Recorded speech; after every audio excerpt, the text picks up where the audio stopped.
Hello everyone, welcome to the very first The Coaching Anomalies Beyond the Pitch podcast. What an exciting time this is. This is exciting, the first one. The first time I'm doing a podcast. I'm excited. Same here. Very excited. It's going to be a fantastic one. We've got a jam-packed episode. Jam-packed. And we can't wait for it. So for all you new listeners, hopefully on Spotify, you won't be able to see us, whereas for you who listen on the YouTube and regularly check in, the setup's pretty much the same as you can see.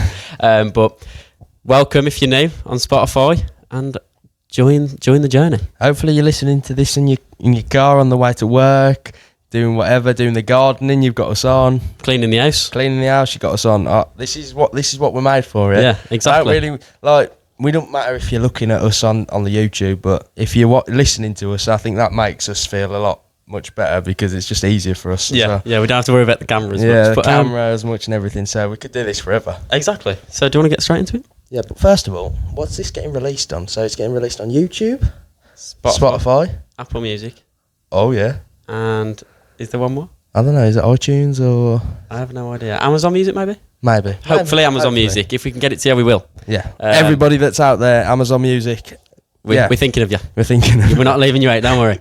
But all right, let's go then. Let's get straight into it. So obviously, this podcast is our season overview of the Premier League that's just gone. Yeah. We thought, why not start it now so that we can carry on through to the new season, whilst also talking about the fantastic season that's just gone. So let's get right into it then. Get right into it. So what we got first then? Manchester City. They've done it again. Won it again. They've done it again. 4 on the bounce. This is the greatest team I've ever watched in my life. I'm sorry, but they're just too good. Like, they're very good. It's fantastic. It really is. I mean, 4 in a row, never been done before. What do you do? And you know what? It's not even like they had no challenger this year. They've had the challenger for the last 2 years, and they had Liverpool as well. Yeah, they've had the last challenger for the last 7, and only one of them. Honestly, Liverpool once. Wow. What do you do? What can you do against them? It's honestly a juggernaut. It's a juggernaut, and you know you can't really do much, can you? I look at the City team when they play, and I look at it. I'm like, oh, you could get you get a point here, you get a point, and then you play them, and it's like it's like they're a grown up parent and you can't. Big brother. The big brother, literally. Yeah. It's honestly mental, especially what Pep's done with that team. It's fantastic. He's the best coach ever. The system he uses is absolutely fantastic. It really is, and the way he's been able to coach them players is fantastic. And I don't think I've never seen man management like that in my entire life. Well, we talk about Sir Alex and Jose Mourinho being like the greatest managers, Johan Cruyff as well, but this Pep Guardiola, he should be ranked on a different level. I think he's miles. He's changed the game of football, isn't he, really? Yeah. Because it always used to be in the English culture, like 4-4-2, keep it tight, tackling, hard tackles and everything. But now, everything now is 4-3-3. Even you see the English managers doing it as well now, 4-3-3. Trying to play some nice, ticky fluent football. And it's like, come on. This guy's changed the game. Yeah, he really has. He's changed the whole dynamic. He's done it for Germany as well. I heard, I think it was Bastian Schweinsteiger talking about it in Gary Neville's podcast. And he said when he went to Munich, Pep, he changed the football there. And now all Germany try and do is play like that. Yeah. And he's taken out that intensity that the German teams normally play with and everything because they always try and play like fluid passing football now. So... He's changed it worldwide. He really has. Worldwide. And, you know, it's fantastic to see. It really is. But let's give some credit to the players as well. Well, yeah. Like the way they keep up with the system and they always go for it. They always do the same thing no matter what. Because I think with a lot of teams, you know, you'll get told, okay, we've got to do this week. And maybe, I don't want to do it this week. You know, I'm just not feeling it. I'm shattered from last week. But the intensity that they play at to stay at it. Yeah. Oh, it's fantastic. And that must be the respect that they have for Pep Guardiola. It really is amazing. Yeah, I read something earlier that Pep Guardiola did say he's closer to leaving than staying at City. Yeah. I do also think if Pep was to leave, a few of the players would also go. Yeah. I think he's got that pull as a manager now where Sir Alex used to have it, or Jose as well. You see, who's the manager of that team? Oh, okay. Pep, I like that. Yeah. I'll like to go there and play. Like Grealish, why would Grealish go to Man City? Yeah. If it wasn't for Pep, I don't think he would have gone. No, exactly. 100 million as well. No. Yeah, it really is amazing how he's got the pull on the players, like you say. It really is. It's fantastic. And it's his aura, because he's done it at every club he's been to, really. I know he didn't win the Champions League at Munich, but he won all 6 at Barcelona. He's managed the best at Barcelona, Messi as well. And then he went Munich, won the league, won everything over there apart from the Champions League. And then he's come over to City, and City were like... He's won it all. He's won it all, isn't he? He's won the treble. He's won the treble. Who would have thought? He could have a double this year. Yeah, well, probably going to get a double this year. Yeah. It really is amazing. So good. It's fantastic, and you know what? I'm happy that we've been able to see it. Yeah. In our generation, because we missed out the Fergie, we missed out we missed out like the start of Wenger, the start of Jose as well, like the proper Jose. And you know, it's a shame that we missed out on that, because I would have loved to see coaches back then. But I'm happy that we've been able to see Pep Guardiola and the way he plays and the way he coaches players. It's fantastic. Because you also see his style of football. Well, I say his style of football, but the passing, the fluidity of his football. You see it in the Championship. Enzo, I don't know what his last name is. I've got it on a sheet of paper under here somewhere. But the Leicester manager, why do you think they're so good? He plays with a back 3, with 4 or 5 in midfield and 1 striker. Just how Man City plays. There were 70 odd points in halfway through the season. They won it then. It's crazy. It's like he's put out a blueprint of how teams should play. Yeah, and like, it works everywhere. Yeah. So like before Pep Guardiola, who would have thought centre halves coming into like midfield or full backs coming inside into midfield would even be a thing? Like, and that's what I mean. It's the way man manages players and changes the way they play. Like Guardiola at the start of the season, everyone thought he'd come in, be a centre half. No, he's gone left back and scores goals. Oh, honestly, it's fantastic. He's fantastic, and it really is amazing. And to be fair, you did say you got to shout out to the players, because it is the players. Hard work. It's hard work doing how many games they do a season. Yeah, and coming back and back and back and just keep on doing it. Yeah, and it's been open to trying them new positions. For example, like Guardiola, he probably would have thought, God, left back, I've never done that in my life, but he's been open to it, he's explored it, and now he's thriving at it, and it really is. It's fantastic, how they do it. John Stones didn't think he could play in holding midfield as well. And you know what, I've seen him like sometimes this season, he'll be up with Ireland sometimes. Yeah, I know. And it's absolutely it's crazy. It really is. But let's also give a shout out to their recruitment team. Yeah, the recruitment team. It's fantastic. But I think once they got to the top, it's easier to maintain at the top. Course, you know what I mean? Like a Burnley, they're going to struggle to recruit people like. Of course they are, because first of all, they probably did have the manager pull. I don't know. Vincent Kompany might be at Bayern Munich by the time this gets released. Yes, yeah. They don't have that pull as well. Like Man City, Manchester as well. You got to think about it's a big city. Rivals, Man United. That you got to think about the rivals here and how big the club is. You're always going to be competing at the top. Oh yeah, you know. So, you're going to be fighting for Champions Leagues at City, and that's what really helps the recruitment team out as well. The director of football, you got to the foundation's just within the club. It's just the fantastic. Structure, the structure's just brilliant. Fantastic at City. You don't get better than that, and that's why they've won 4 on the bounce. Yeah. That's why United have crumbled. The foundation since Fergie's finished, it's shattered. It's shattered. Whereas City's has gone on the rise, and that's what you need. Wow! It all starts from the foundations. Similar to a house. If you don't have the foundations, your house won't stand. Yep. If you don't have the foundations, your club won't stand. That's fantastic. What do you do? So, but it really is fantastic. Yeah, so big shout out to Man City and Pep Guardiola. Because even though for me as a Man City, Man United fan, Man United fan, even me as a Man United fan, you've got to give him credit. You can't be that biased to not give him credit. I mean, 4-0 obviously it's awful for me to watch, but I've been saying it to you all season. History makers, isn't there now? It's just fantastic. The treble last year to match your guys' one. I actually, to be fair, every time I watch this City team, I always want them to do really bad against Chelsea. But when they're not playing against Chelsea, I couldn't care. I really enjoy watching them. Obviously, I'm the complete opposite, but I really enjoy watching them. I watch the football. I'm sitting there. I just smile. I'm like, how are these so good? I wish Chelsea could play like this. Yeah, and it's like, even if they go down by 1 goal, you always, if I see on the Premier League app, say if I'm like doing something else or I'm not able to watch the game, if I see on the Premier League app, Man City have gone 1-0 down to Fulham.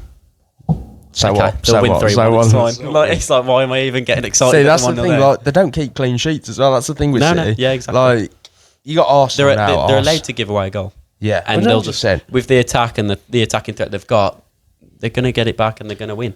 And at half time, especially, I dread to think what Pep says at half time. Oh yeah, so do I. Whatever he says to them players, it's working. You know, when you watch that the documentary that they did before, when they was in the dressing rooms and everything, it's such a good insight to everything. It's a great insight. You don't get much better than that. No, it's so good. Yeah, and, it really is. But that's the thing with Arsenal. I feel bad for Arsenal, even as a Chelsea fan, because they've tried. They've tried the hardest. Yeah. And obviously, as a United fan, like I've said, I don't want either of these teams to win. But if I was to go out of the two, I'd want Arsenal to win because I don't want Man City to get 4 in a row. But like you say, what else could they do? I just like watching history. That's why I'm always you're up a for this. history man, aren't you? Yeah, but Arsenal, they've tried their hardest, didn't they? Honestly, I don't and that's the thing. 9 times out of 10, Arsenal win that league. If Man City wasn't as good as they are, if Man City wasn't in the league, Arsenal win that easy. So it's because Man City are there. They're a juggernaut. They obliterate teams. Arsenal couldn't do literally anything else. I think they lost 5 games in the end, Arsenal. Yeah, 5 games and a few draws. And that was it. I think the big thing for Arsenal was losing to Villa because they come off the back of the Bayern loss. Then they had Villa. Yeah. And I think at the Emirates, losing to Villa is and a tough just one. all from there, it was like they had it in their hands and then they lost it. And they had to hope then, didn't they, that Man City would drop a point. And when you have to hope against City, it's not good. And it's like, because they've had that experience before, City, where they go on a 10-game win streak and they just obliterate teams. Every time in this season, every end of the season, next year they'll probably do it, the year after this they'll probably do it if Pep's still there. They'll go 10, 12 games left of this season. We have to win every single one, and they'll go and win every single one. And it's like they don't have pressure. No, it's not. Man City don't know what pressure is.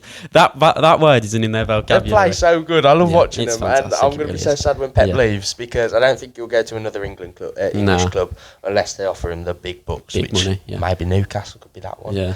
But apart from that, like he should just finish up really because. He's got nothing else to do. He's won everything in coaching. International. Yeah. There we go. International, exactly. Maybe that's how we should finish. Yeah, maybe that. Yeah. Imagine that, winning like a Euros and a World Cup. You would have to call him the best manager ever. Of all time. Literally you can't. Ever. What do you do? No. But, so Arsenal, you can't do much else. Literally, I feel bad for all you Arsenal fans out there. Well, I don't. Well, I do. Because it's like, you've done your best. I mean, they brought in Declan Rice and he's really changed their team this season. Brought in Kai Havertz, who really changed their team as well, you know. And it's like...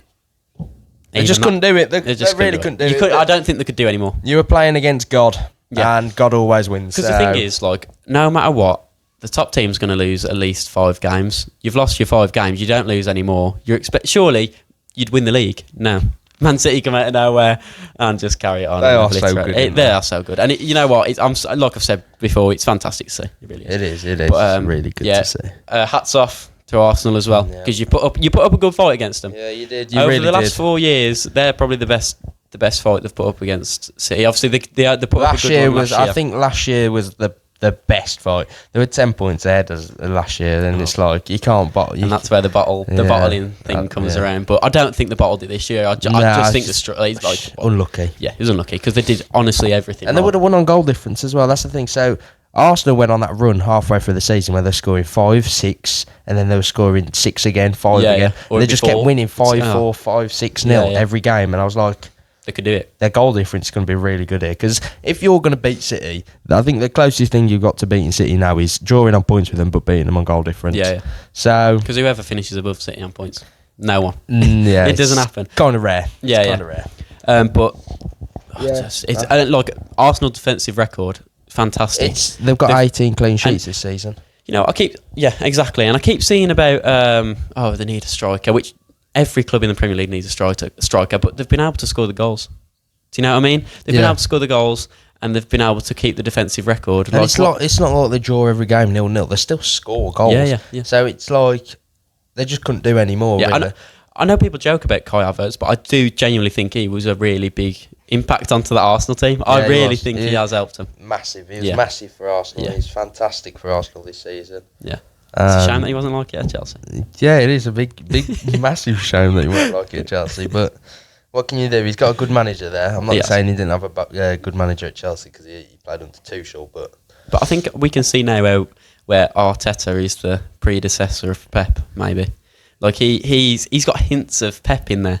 Yeah. I feel like I can see it. I can see it. Pep was his mentor. And now the students come in there to play. It is, but the student will never beat the mentor. So No, that is true. Well, we don't know. Next year could happen. Next year, new Arsenal. Maybe. Or But then a it's new like, City. the thing is, I think it's it's all going to be the mindset for Arsenal, I think, next year, because 2 years on the bench, you've been so close, you just haven't got it. Can you do it for a third year? It's going to be Liverpool's was like 2 years, and then on the third they did it, I think. It's mentally draining, I think. Yeah, of course it is. So, and they're all young as well in this Arsenal squad. Maybe a few leaders here and there, but Yeah. they're young. So this could really take a knock on them as well. Yeah. But then it could help them the other way, experience. Experience, yeah. You don't know. It could help them. I'm really looking forward to next season. Yeah, next season is going to be a good season because what we're going to go on to next is going to be also very interesting to see and find out what's going to happen. Yeah, with the teams that have just come up.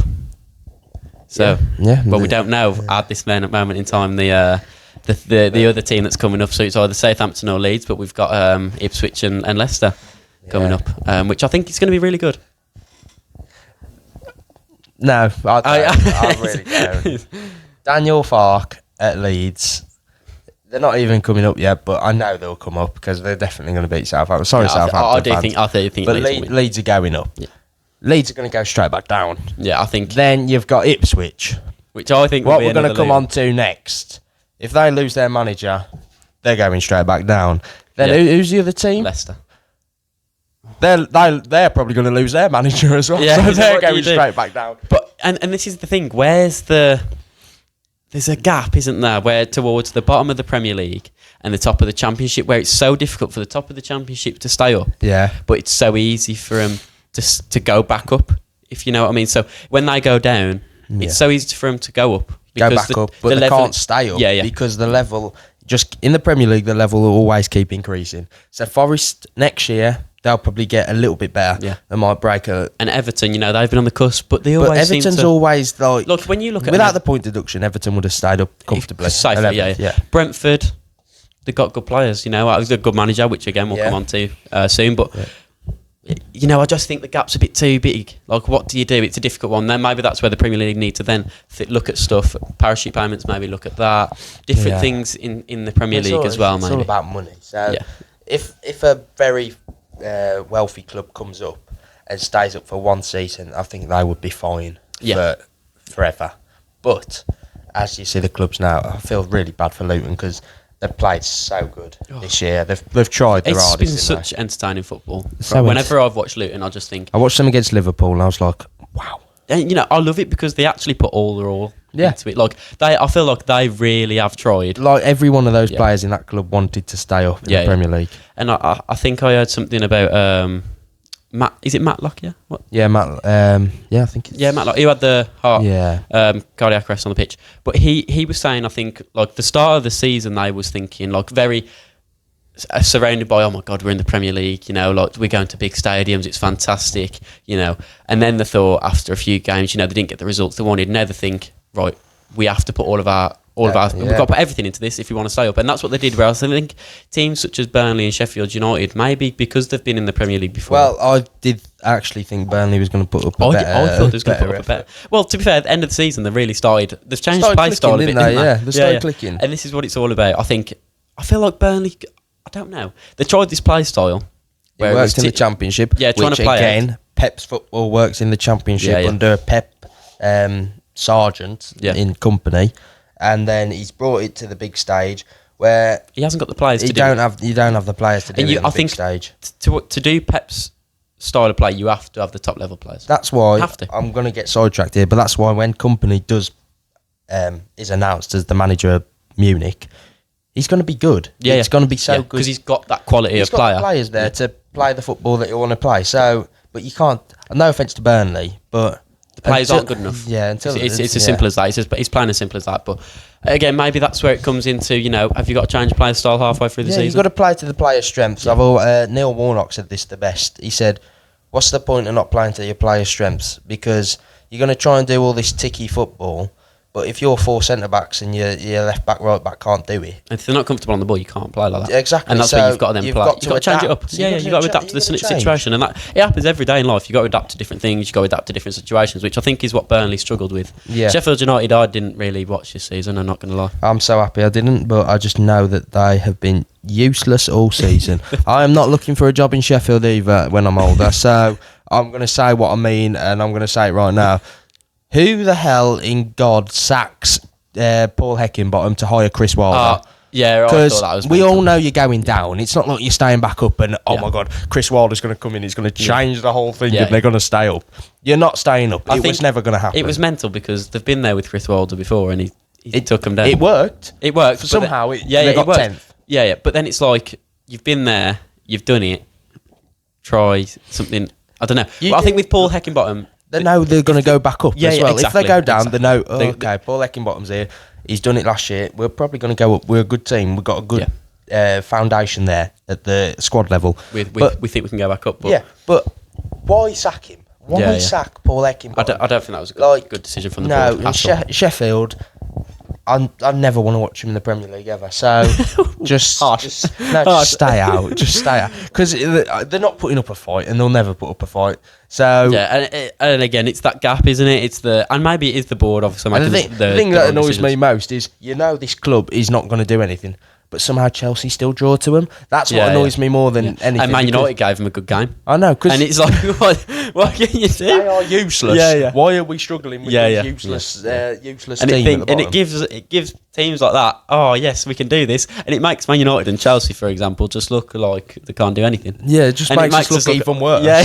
It's like, come on, this should be an easy breeze pass, but it's football, isn't it? So the levels are rising at the bottom of the game. They're coming. They're all going to go back down, aren't they? Really? Think? Yeah. Because if Enzo does stay, Enzo stays at Leicester, they're going to come up and play 3 at the back, 4 in midfield, 5 in midfield, and they're going to try and play the Pep way, and it's going to get opened up, and it's going to get done. So Ipswich, I think Ipswich probably have the better chance of anybody if they keep Kieran McKenna. Yeah. Who's the other? Leeds? If they come up, I don't even know. To be fair, Daniel Farke's Norwich team back in the day. Was it all right? Yeah. It beat City. Yeah. It give a little hope. It was great. But I don't know. I haven't watched Championship this year, so no, I haven't watched much of it. But I do know Leeds.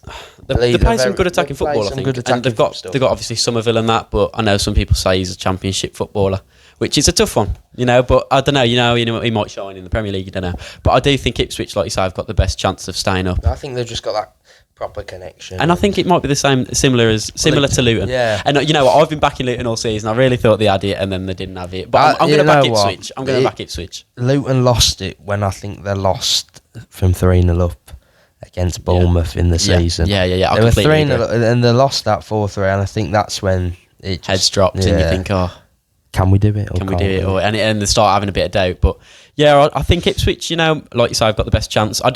I think some people are on the brink with Leicester. I think some people think they're going to do really well, go maybe 12th mid-table. Yeah. Or some people do think they're going to be like. Well, that's what I thought with Burnley. I said Burnley. I think they could do good here. 10th. I was really backing. I was like, they could get top half here. I feel Vincent Kompany, good manager. Good manager. Good in the Championship. He was good in the Championship. Probably the best Championship team I've seen. And I actually watched a bit last year. Yeah. And I was like, these could do something here. And then it all came crashing down. Really bad. So I'm not doing the same mistake. But hold on. Let's save this maybe for next week's pod, where we go through our next season predictions. Okay, we'll do that. Early next season predictions, which I'm not fond to, but we'll go very early, but we'll see. So let's move on to some managers and sackings and what's as going we on. are coaches ourselves. Yeah, and this is what we're all about. Aspiring coaches. Yeah. Coaching Anomaly. If you want to see us coaching, YouTube. Hold on though. Yeah, not yet. Stay tuned into this one. But so obviously we're going to talk about our teams here, Manchester United and Chelsea. So I'm going to start off with Manchester United. Coming out today as of recording, Ten Hag is meant to be sacked no matter the outcome of the FA Cup final, which happens tomorrow. Yeah, according to Jacob Steinberg from The Guardian, Erik Ten Hag is said to be sacked after the cup final. Then there's There's no two ways about it. Yeah. No, doesn't matter what he does. I don't know how I feel about that. I'm gonna go here as a Man United fan. I'm gonna go. That is absolutely ridiculous. Yeah, I'll let you talk about it more as a United fan. You know the ins and outs. I just thought, Sir Jim Ratcliffe coming in. I thought, you know what, we might have a different approach here. We might, instead of going in a continuous circle of sacking managers, getting another one in, them doing well for a season, then struggling, and then we get them gone. There's no sort of you don't give them a chance, do you? I can't remember the last time a Man United manager had 3 seasons. There's no project. What do you do? And this is why I feel bad for Ten Hag, because he had such a good season last season. I think he struggled this season with injuries like Chelsea, like Newcastle. And I think he gets another window. I think he can build, and I really do think we'll improve next season. But I think doing this, especially before the FA Cup final, is absolutely ridiculous, because you're throwing doubt into him now. He's like, what's the point then? If I'm going, what's the point? But then again, the other way, it might be like, you know what? I'm going to prove you wrong, and I'm going to win it. Prove you all wrong. I'm going to. Yeah, exactly. But now the players, if the players read this, and this is my biggest worry now, the players read Ten Hag's going after this year. They're going to be like, what's the point? What's the point of playing now? I really don't. I think it's disgrace from the board. I think it's a bad decision. Yeah, just I agree. On the fact that since he's come to United, he never got to play the Ajax way. No, because he never had the players to play the Ajax way. I think last season he played some decent football, and I think without injuries, I think people could see that, and I don't think people can argue with that. But I think you had a decent squad last year. Yeah, and Rashford was on fire, and it's like, because and I'm not making an excuse here. Injuries, you've got to adapt, like we said previously, but it gets to a point where you've had something like 60 odd injuries in a season. Come on, you've got to give him some sort of benefit of the doubt, and I think you'll sort of back me with that as a Chelsea fan. Injuries do really hinder. They affect everything. They affect momentum in the play. And I think he's had so much backlash off the entire press this season due to his performances and due to the team's performances. But I think injuries have been a massive part of that, and I think give him another season, let injuries recover. If he doesn't do well by middle of the season next season, maybe at the end of next season, you go January, December. You make the decision then. But I think you've got to give him some sort of time and let him go again. I think it's really, really poor decision from the board. Hopefully, they come out and say, it's not true. But it's a load of nonsense. But I've heard that United actually aren't coming out, and they're kind of backing at shying away that about from it. But I do think. Well, it's the Guardian, so. It's a good source. Apparently, it's a reliable source. The Guardian Sport, yeah. But you don't know, do you? No. You don't know with the press. You don't know until it happens. And this could just be coming out because it's the FA Cup final tomorrow. What? And maybe Ten Hag might have done something to the Guardian, because I know he banned a few people from his press conferences. And they might just be like, let's cause a bit of controversy. You don't know, do you? And this is the thing with the media and the press. It could go either way, but. Yeah, I think especially like for you as a Chelsea manager, you've been in that cycle as well, where you sack a manager, you don't give him time, you sack. You've got to have some sort of sympathy for him. I really do feel bad for the guy. Yeah, I feel bad for him. I don't know how to feel about that one, because Ten Hag, he was a decent manager at Ajax. Yeah. But I think he's shown glimmers of it at United as well. I don't think he's underrated as a manager. Yeah, I don't think people give him the praise he deserves. But let's go on to who Man United are now looking at then. Yeah, who are they looking at? So sources that I've read from today is obviously Man United. A big one that's come out is Kieran McKenna, the Ipswich manager, which I don't think's right at all. I'm going to go right. I'm going to go blunt here. And you know what, Kieran McKenna, he did absolutely amazing with Ipswich. He's done fantastic. Fair enough. Back-to-back promotions. Fantastic. Not Premier League proven. No, that is so true. And I don't think that. But to be fair to him, he was in the staff squad with Solskjaer, so. Okay, that's fair. That's fair enough. But then it's like, is Kieran McKenna going to be like another Solskjaer? Is he going to be this nice guy that all the players get their way with? And it's like, because Man United have gone through the cycle of managers. You've gone Solskjaer. He's a lovely guy. He kind of lets the players do what they want, and it worked because the players was absolutely laughing. They could get away with anything, go partying whenever they want, and they'd play for him. Then it gets to the point where it's like, this isn't working anymore. I don't really want to play anymore. I've had my part with him. That's it. They've had Jose Mourinho. He's tried to boss players around. It didn't really work. He's had his way. That didn't work. The players didn't like it. Ten Hag, similar to Mourinho. He's a loud voice, isn't he? Yeah. He doesn't like the conflict in the dressing room, as you can see with Jadon Sancho. Players don't like it. Maybe this is why he's going. Kieran McKenna, could it be another Solskjaer? Could it be another nice guy? Does good for a season or two. Happens again. You don't know, do you? And this is the thing, you've got to give like the Man United. I just don't think the Man United, the head coach of Man United must be absolutely. It's got to be the players, because remember these players are the same bunch that Solskjaer said on the overlap were refusing to take the captaincy in some games. Yeah. So these are the same players. I don't know who refuses captaincy at Man United. Yeah. That's a big club. Like one of, if not the biggest club in the world. Yeah. And it's like, how can you refusing to take the armband for a game against maybe, he didn't say teams, but maybe a Liverpool or a City. Yeah. So I mean, it's mental. It really is. And, it is. And like you say, it's been the same bunch of players for Jose, for Solskjaer, for Rangnick. Yeah, it's been the same bunch for all of them. them. And that I think people are slowly coming to the realisation, maybe it is the players. Maybe it's the players, not the manager. But which the board aren't. I don't think the board. The board don't help them at all. I mean, no. Edward Wood, and then you got the rest of. I really thought with Sir Jim Ratcliffe coming in, I thought it was going to be a completely different thing. But I think this coming out, like we said, I just don't know. The worst thing is, I don't want to blame it on the Glazers or anything like this, because, to be fair, I'm not United through and through, so I wouldn't know. But Sir Jim Ratcliffe only brought 25%. Is it 25%? So he hasn't got a massive stake. He doesn't really.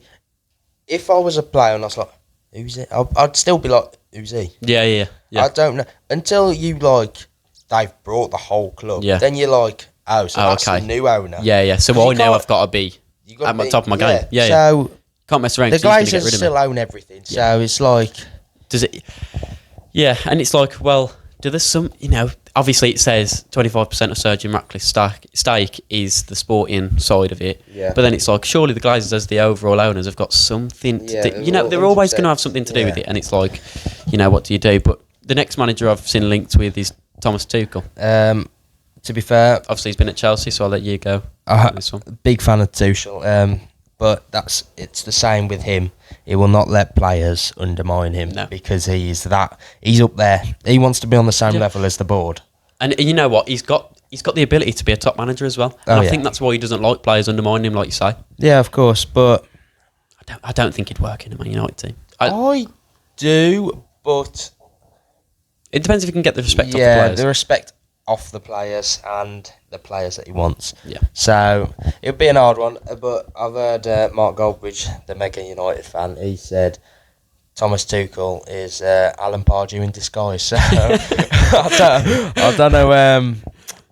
I don't know how to feel about that one. Did Alan Pardew win a Champions League, Mark? That's all I've got to say. Because I think there's been a lot over the last couple of years about Tuchel and Man United. I feel like they've been heavily linked ever since he left Chelsea. He got released from Chelsea. He's been linked with United. So maybe could this be the time where he comes over? But I think he could be very similar to Ten Hag, and it's a tough one because again you got to have the respect of the players. Like you look at Man City, the players respect Pep. Like you say, he's like a god. He's like a god. He's at the top. Yeah, respect him. So. No, I don't know about Tuchel. What about the next one? Thomas Frank, which I really like. Thomas Frank. I like the idea. Yeah. I like the idea, but he's never managed the big personalities. He's never. And that's the same with Potter. Yeah. Who he's also on the list. Yeah. But they didn't manage the big personalities, and when Potter got his chance, it just all went wrong. So yeah. It's a hard one with Thomas Frank because again, like you said, he hasn't managed big personalities. Other than he has had Ivan Toney, but not he's had Ivan Toney. And that's it. Whereas I think if you've got multiple big personalities like a Casemiro, like a Rashford, like a Jadon Sancho, you've got so many different things to deal with. I think if I was Casemiro, I'd be sitting there in the changing room and I'd see this guy walk in with his long hair and his little coat on and everything. I'd be like, who are you? Who's this guy? Who is he? And I hate to I don't want to. I really like Thomas Frank as a manager. So do I. I'm not undermining him at all. No. So I really like him. But from a player's point of view, I completely understand. Player's point of view, that's won 5 Champions Leagues, that probably never watched English football in his life. He's not going to until know he come over. He's got no clue who Potter is. Thomas Frank. That's the same. Ronaldo didn't have a clue who Radnick was when he came in. This is the interview with Piers Morgan. He said, "I don't know who the boss is, but." He's the boss. I'm going to respect him. Yeah. That just shows how professional Ronaldo is. And that's what I think with Ronaldo at the time with Man United, he really brought. I think he set an example for the players, and they was like, "Oh, he's doing this. I've got to do what he does. I've got to respect the manager." Yeah. But I think it came to a point where Rangnick, he wasn't getting the results. He didn't get it from the players. So it happens in manager. It happens in coaching, doesn't it? It does. It happens. But I don't know about Thomas Frank and Potter. Thomas Frank and Potter. I wouldn't. I think if it was me and the board, if I was Sir Jim Ratcliffe, if I was the Glazers, I wouldn't maybe go there. But if I was, I would go with the next candidate who recently just been sacked from Chelsea for some reason. Which we'll get onto in a minute. But Maurizio Pochettino. This guy, to be fair, he was at Chelsea, and I give him so much time. I give him halfway through the season, and I was still Poching. Everybody was Poching. I remember. Poching. Yeah. And then it went a few more games halfway through the season. I was like, I'm Poch out. I can't deal with it. But then he turned it. He went like 12-13 without a loss, and I was like, it's mental. Hold on a minute. So what's happened here? And then he's turned it around, and it's fantastic. Yeah, and I was watching this Chelsea team, and I'm like, we're good. Yeah. We are very good. And I'm like, the way so good. He's just transitioned us now from mid-table 10th last year to now 6th. Yeah. Possibly Europa League football if United do not win on tomorrow. Today. Which, when it's released today. Tomorrow for us. But that's top 6. I think Poch. I know he did it with Tottenham. He got them top 4, and Southampton he got them Europe and everything. I don't think he's a manager where he can maintain the top of the league. Yeah, but I think he's one of those placeholder. Transitional managers. He's a transitional. Where he'll get you up the league to where you need to be. And then that's where you bring in the top level. Yeah, I completely agree with you. I think that's what needs for United right now. United need that transitional manager that will get them back into top 4 or top 6, get them floating around that area. And that's when, like you say, you move to the next level. You get someone else in. You can then take it to fighting for Champions Leagues and Premier League titles and hopefully Cups, Carabao Cups, every trophy going. But let's move on to the Chelsea stuff then. So go on, you're a Chelsea fan. I'll let you have this one. I think it's ridiculous. I really do think it's ridiculous. I know this one's for you. This is like it's one of those ones. To be fair, I agree. But this one is ridiculous. Yeah. This guy, Todd Bowley, the other bloke. Ridiculous. So you're on the you're had enough now, haven't you? It's ridiculous. You've been saying to me outside of filming, you've had enough. Sack the owners. Yeah. That's what we need to do. Like these owners do. The worst thing is they don't know anything about football. That's the problem. Yeah. They want this possession-based football. Not every game you're going to play is possession-based football. You know what I mean? You play against Sheffield as we did. For some reason, they were up for it that day. Don't ask why, but they've nicked a point off us. You play Burnley, they're up for it. Yeah, you can't. Some of these results that happened, you cannot change what's happened. Yeah. But Poch, 6th. We're 6th. That's all you got to. As a Chelsea fan right now, you got to sit there and be like, we're 6th. We got Europa League, UEFA Cup next year. It's improvement from last season. It's such big improvement from last year. Exactly. And the style of football we've been playing for the last 13 games has been fantastic. Yeah. Cucurella's been moving into midfield as another midfielder with his left foot. I'm like, is this Roberto Carlos or Cucurella? I'm watching this, I'm like, what is happening? And then, end of the season, I hear talks all over social media. Oh, Poch is going to get the set, but then Poch might leave. I really thought he was going to stay. Like, at the end of the season came and I didn't hear anything about it until a few days ago, and I thought, oh, you know what? He's going to have another season. Maybe they could progress a bit further, do decent in a Europa League Cup, and then hopefully maybe progress into a Champions League space or start contending for it. And then all of a sudden, no, that's it. He's gone. It's actually terrible because we're 6th now, and Europa League's next. We've got so many players that are about to come back from injury at the same time. For next season, and like we've said, injuries such a big thing, and he's still been able to finish higher than he did last season. All through the season, I've been talking to you and I've been like, the difference between Chelsea and United is Chelsea will play really good but will not get the result. Where United they'll have a style of play really bad and get the results. Whereas United don't have a play style. But now that has switched, where United play really bad and don't get the results, and Chelsea play really good and get the results. Yeah. So everything that Poch has shown doesn't show for the sack really. I mean, for me, it's like an outsider point of view. I would just think it doesn't make sense. Literally going from such a basic view, he's took you from 10th to 6th. So how can you sack him? And he's literally flipped the end of the season on its head. Like he was struggling at the start of the season, middle of the season, he was struggling, and now he's finished 6th. How can you? I don't understand. Like, the momentum that we're on as well. We're on the up. Yeah. And so at the end of the season, we're on the up. We're coming up, and now sacked. Oh no! Yeah, it's crashed. And it's like you reset, didn't you? We reset again. I mean, from an outsider's point of view, and I'm sure the viewers would agree. Get your Spotify comments in, or wherever you're listening to this on. I do not understand where Todd Bowley and the board are coming from at all. It doesn't make sense. Like you say, momentum. It's such a big thing. Like going into pre-season and going into coming into the season, training, bringing other players in. It's such a big thing with the momentum, getting the players going, getting a play style asserted into the group. But no, you're going to have to reset that. You're going to have to get a manager in who just... It's so silly. Honestly. It's so silly. I don't like... Maybe they've had a fallout, which we don't know about, but... I think the worst thing about these Chelsea owners, which I've heard about with the Chelsea fan forums and everything else, the owners have a plan. And if the manager doesn't want to see an idea in the plan and the manager tries to like, hold on a minute, I don't like that plan. Yeah. Let's try and change it up a bit. They don't like it at all. It's like having Jose Mourinho in charge upstairs as the owner. Yeah. He sees what he wants to see. If you undermine him, it's not over. happening. You're gone. And I don't know why. It's a bit of stubbornness. It's stubborn. It's stubbornness, isn't it? And these guys don't know anything about football. That's the problem. Like, if they've been in football for the last 15 years and they've owned clubs all over Europe and the world, you can understand. I'd understand it. Yeah. But this is the first team they've ever owned, and it's a big team. It's like they're just going like willy-nilly. It's my team. Yeah. And they're messing about with it. Get them gone. Yeah. They're messing about with my team. Yeah. Like, it's terrible. It's absolutely terrible. What's next? What's next for Chelsea? I don't know what's next. The players are unhappy, of course. I'm not surprised. Madwecky's unhappy. I would be. You know, you've got a manager coming in left, right, centre. I know. You know, you're sick of it. Enzo's about to play under his fifth manager now. He's only been at the club a year. You've had enough, haven't you? You just want to... You want to settle down. Yeah. It's like a relationship, you know, you've had your fun. I want to settle down now. That's it. I want to settle down. I want to have a wife and kids. That's it. I want my house. I want my nice car. I want to settle down. Similar to Chelsea. I've messed around. I've had a few managers, you know. That's it. I found my manager.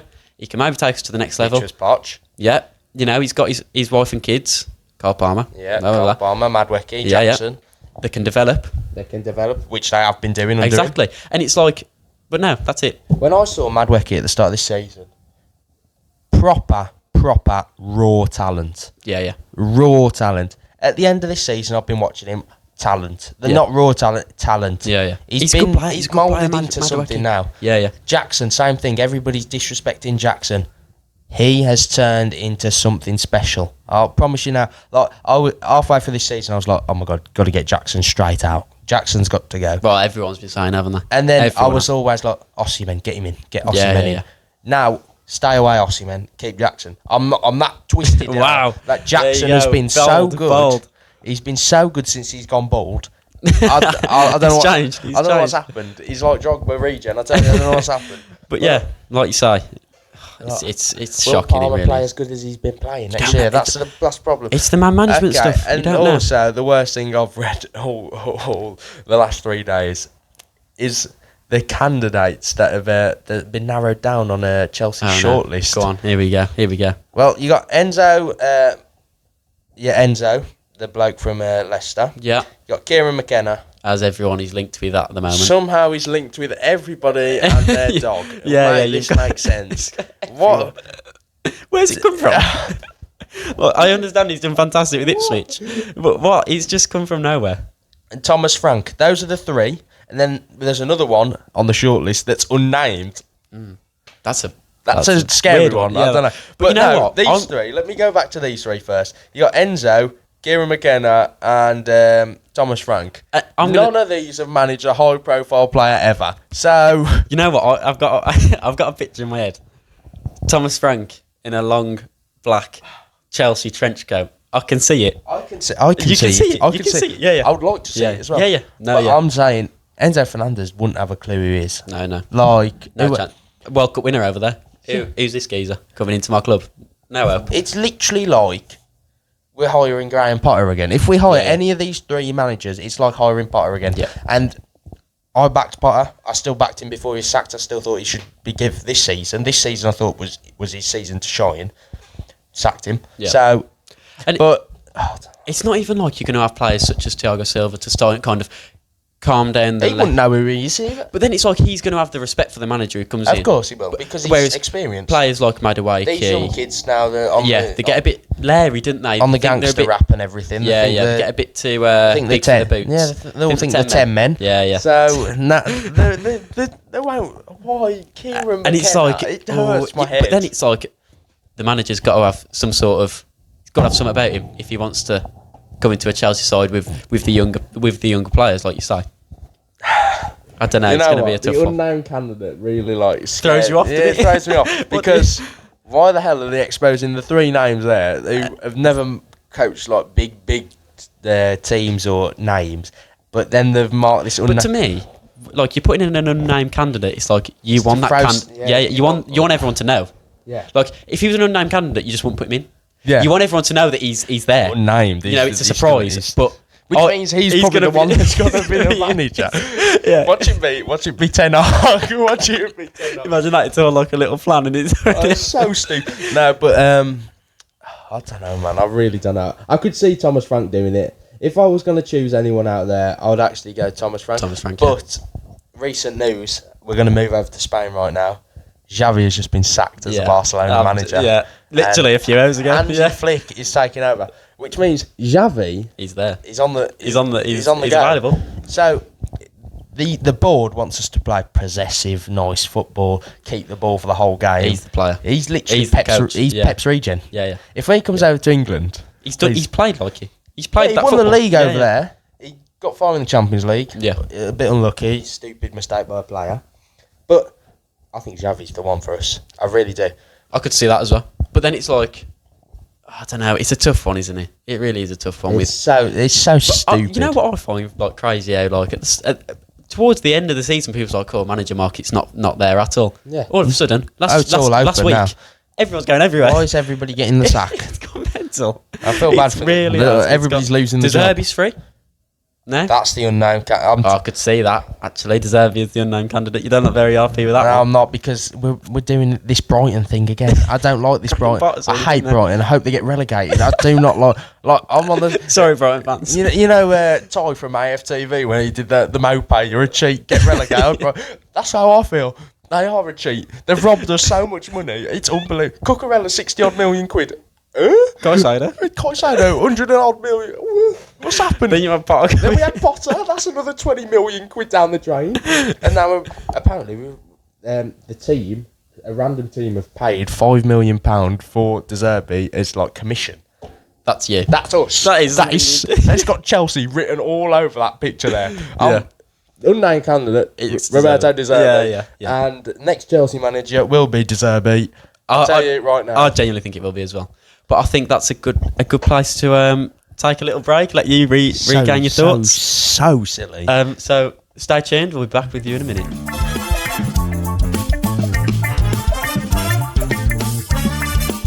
Hello, everyone. Welcome back to the Coaching Anomalies Beyond the Pitch podcast. Ad, just before we carry on with our first episode here, I think we forgot to mention something that's on top of your head right now. Oh, my hat. Is that what you're on about? My hat? Yes. Basically, this hat was gifted to me by a special person in the Coaching Anomaly family.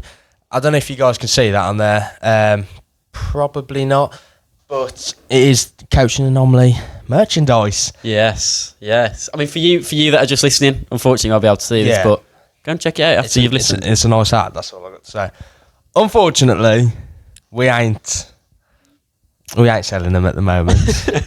We don't have the funds to keep buying them and selling them. That's number one. And we also probably don't have the following at the moment.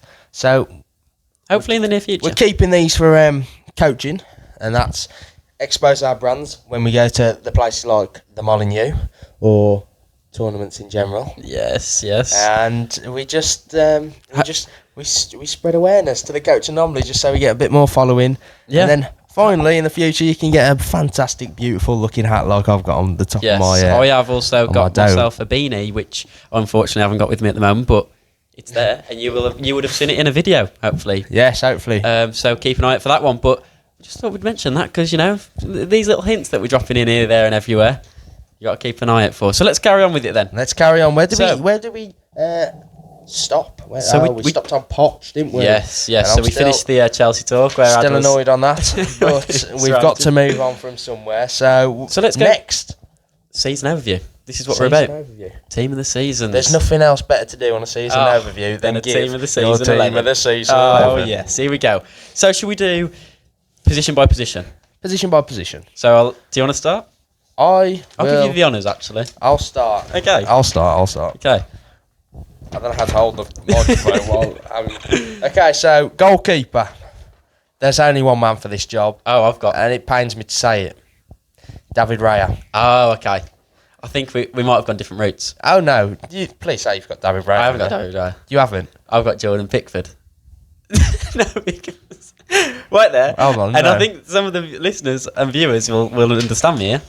So I was obviously tossing up between. Hold on. Mike's gone. Yeah. I'm back. So I was tossing up obviously between David Raya and Jordan Pickford. So I have gone for Jordan Pickford. You've gone for Pickford, really? And I understand the reason why you've gone. Really? Well, I saw something. David Raya has faced 41 shots this season. Which I understand. He's a goalkeeper. He's got to stop the shots. He's got to command the back line. Does that mean Petr Cech shouldn't have won his Golden Glove in 2004 or 5 when he conceded about 17 goals? That's it. That's it. Yeah. Jordan Pickford is one of the main reasons Everton have been able to stay up this season. I think he's had an absolute quality season. He's a commander of the back line. And you know what? You know what I like about Jordan Pickford this season as well? You know, usually he's really energetic. He's frantic. He gets a bit excited, doesn't he? Yeah. You know, he goes a bit mental at some opposition players. I think sometimes he gets to his head. Yeah. I think this season he's calmed down, and I think it's helped his game and his distribution overall. Well, David Raya's got 16 clean sheets, and Jordan Pickford has 13. That is 3 off. Exactly. Whoever wins the Golden Glove should be the goalkeeper in the team of the season. They've been the best goalkeeper this season. I think Pickford's really stepped up his game, and I think he's been a really key player for Everton. To be fair, I back your point because as it says here, it does say here on my stats. It says Jordan Pickford 13 clean sheets. Everton as the football club this season have got 13 clean sheets, which means he's played most of them. Arsenal's got 18, which means somebody else has played 2, and they are joint second, Everton, with Man City with the most clean sheets. And you know, Everton have been struggling. Yeah, to be fair, Everton have been struggling. So Dyche has done something well over there. I like your shout's good, but not good enough because it's Raya. I'm sorry. There you go. Get into your comments as well before your team this season. I'd like to see your team. Carry on, please. In the last video, we had a few nice comments. Some about Joe Gomez, some about Sam Johnston, my shout. Some about Ross Barkley, my shout. Yeah. And we like reading them. Yeah. We read them all. Carry on. We love reading it. They were fun. So please carry on. What's your opinions on the team of the season? I did ask my good friend Fletch to help me out with this one. There's a shout out to you, Fletch. I know you'll be watching this, and I bet he's smiling in his bed right now. But I asked Fletch what did he think, and me and Fletch actually disagreed on a few. So okay, I've gone rogue. That's all. Okay. Well, there you go. Okay, let's go. So centre backs. What formation? I've gone 4-3-3. Quite basic. I've gone 3-4-3. Yeah. I've seen a lot with 3-4-3, so I can't really argue that because I was umming and ahhing, but I thought I'm going to go for more of like a playing style. Yeah. Well, okay. So I'll go with my 2 centre halves now. You go with your 2, and then I'll go with my 3. Yeah. Okay. Yeah. Right. I think there's only 2 for me for a 4-3-3. I think there's only 2 that can go in: Gabriel and Saliba. Yeah, that's 2 of my 3. And then who's your 3rd? My 3rd is Ben White. Yeah. Okay, so I've also got Ben White in at right back. Yeah, that's those 3. Arsenal's got 18 clean sheets, so they've been fantastic this season. So you know what I like as well, right? Because I think Gabriel and Saliba offer like 2 completely different sort of sides of defending. Because I think Gabriel offers obviously more attacking wise when he's in the box and corners and set pieces. Yeah, but he also is a lot more aggressive in comparison to Saliba. The thing is, before I put in Saliba, I want to give a shout out to Van Dijk. Yes, I was really thinking of Van Dijk because I was going to put Van Dijk in for Saliba. But then I looked at the clean sheets and I looked how good Arsenal have been, really. And defensively, it's unreal. They're just fantastic defensively, and I hate to say it, but it's true. Yeah. So I was like, I can't leave Saliba or Gabriel out, but I think Gabriel has been better than Saliba this year. I agree. Which last year it's completely. I thought Saliba was fantastic last year. But Gabriel's been different level this year. I think he's stepped it up because Like normally you watch Gabriel and you're like, oh, he's got a red card in him here. Yeah, and I think he gets overshadowed by Saliba. Yeah, but I think this season he's sort of matched him. I think it's because Saliba's French, and I just think the French players just get a bright light on them. Yeah, just definitely. in general. Yeah. So yeah, I don't think anyone can argue with them three. I've got my my backups because I was. It was all so like close as well. So one of my centre backs was also somebody that we both missed in our England picks, Ezri Konsa. Oh yeah, he's been fantastic we had a bit of this stick. season. We had a bit of stick off that. Yeah, we missed Ezri Konsa. Which to be fair was quite bad. Yeah, I missed. I can't Gordon. argue with that. He's been very Konsa's good. been good. He's been so he was one of my honourable mentions. Him, Van Dijk, and who you picked up earlier on when we was talking about City, Vardiol. Yes. Oh, yeah. Okay. He was one I can really back that because I think he's just come maybe a bit too late. You know, end of the season, he has been absolutely fantastic. Been scoring goals for fun. Yeah. And it's been big goals as well. It's been very big goals in the title race, and I can't argue with it. So people who have put him in, fair play. He's been amazing. He was like, it was him or Gabriel, because it was Konsa or Ben White, which I went Ben White. It was Saliba or Van Dijk. I went Saliba, and Gabriel or Vardiol, and I went Gabriel. I was like, they've all been so good this season. Yeah, so just going back to Gabriel and Saliba, I just think, like, Saliba, he offers me a bit more, like, composure, and you don't see him much on the floor. No, you don't. He reminds me a bit of Van Dijk. Do you know what I mean? Rio Ferdinand said he reminds him of himself, and we weren't young enough to, old enough to watch Rio when he played, but... From like clips and stuff. From clips, you saw Rio Ferdinand never went to the ground. No, he was always pace. Yeah, back, stand his recover, man. Yeah, and then you had Vidic, who was Gabriel, which is a lot more aggressive. Go for it. And I just really like how aggressive and attacking minded Gabriel is as well. Yes, but Ben White, let's just give a mention. Honestly, Ben White's been different. I watched him. They thrashed us at the Emirates. I'll put my hands up now. They thrashed us at the Emirates 5-0, and Ben White scored 2 goals. And I was like, attacking wise, he's so good. He's underlapping and he's overlapping with Saka. He knows what to do, doesn't he? And you know what? It's not a lot of the times I've watched Arsenal this season. He'll go round Saka, drag out a player, and literally 9 times out of 10, he won't even get the ball. He literally just drags him out, and it creates space for Saka to cut in. And it really is fantastic. I love it. I think, and it's such a shame that he will not be in the Euros.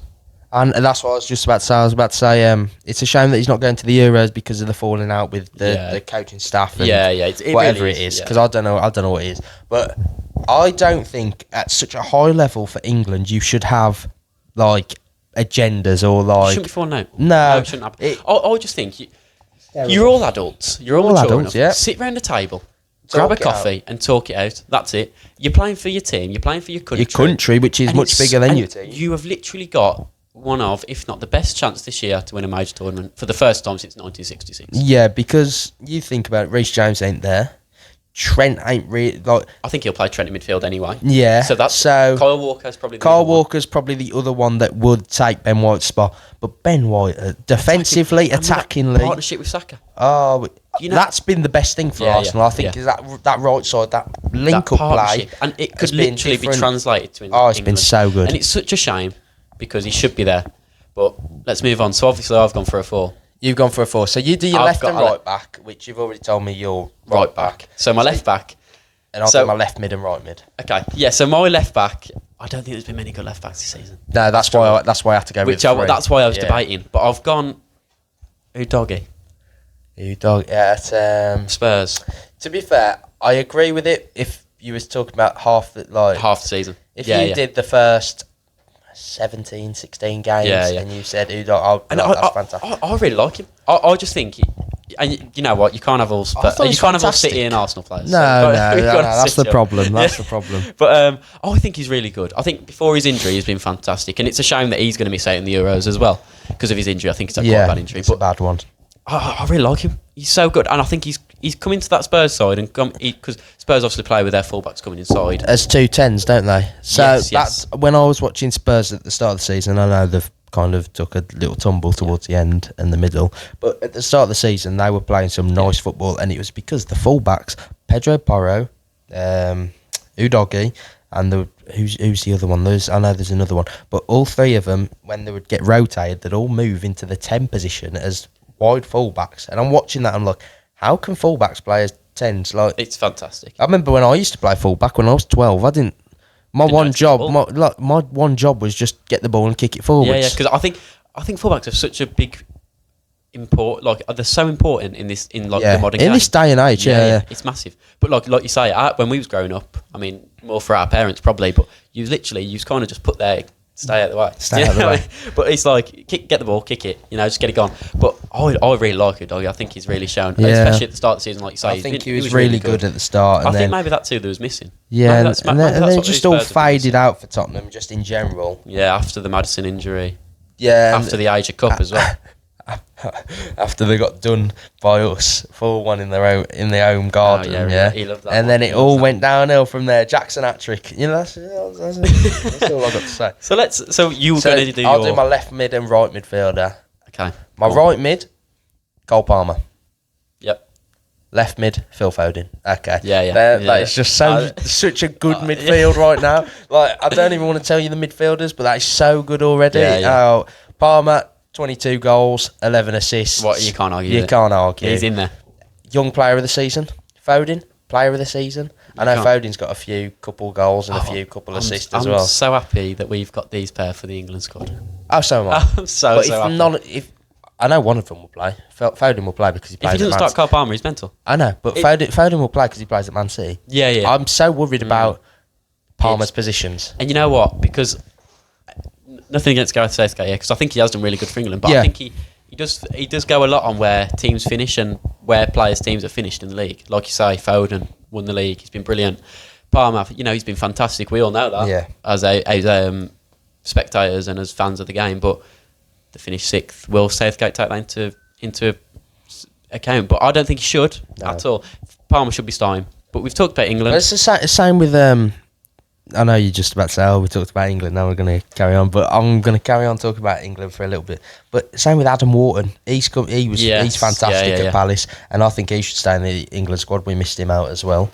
But I completely forgot about Adam Wharton. Yeah, so do I. It's just all those players, isn't they, England? We've got so many good talents. Honestly, it's been crazy. Cole Palmer, he can play 6, he can play 8, he can play 10, he can play right wing, left wing, he can play up front. Yeah. He can play wherever you want him to play, he can play, and he'll be really good wherever he plays. So he's got to play, and if he doesn't play in the Euros, then shame on you, Gareth. Yeah, shame on you, Gareth. And I like Southgate.